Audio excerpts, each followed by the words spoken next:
Hello guys, welcome back to this channel. In this today's tutorial, I'm going to show you how to save color to your color palette in Dress to Impress game app Roblox.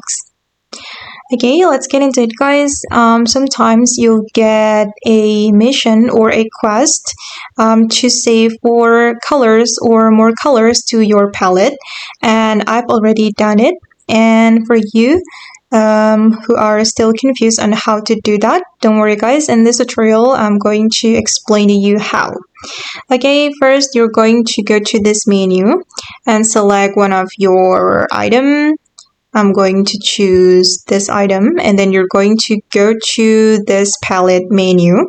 Okay, and if you want to save the color to your palette, you just need to click on this icon. I'm going to pick random color from the wheel.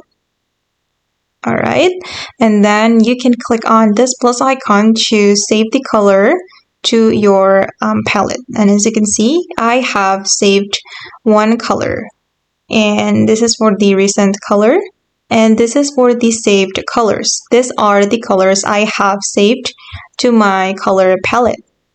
Yeah, just click on the color that you want to save and click on this plus icon.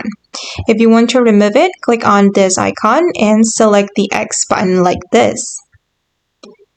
Okay guys, and that's how you can save colors to your palette in the Dress to Impress game app Roblox. I hope this video will be useful for you. Thank you so much for watching, and bye!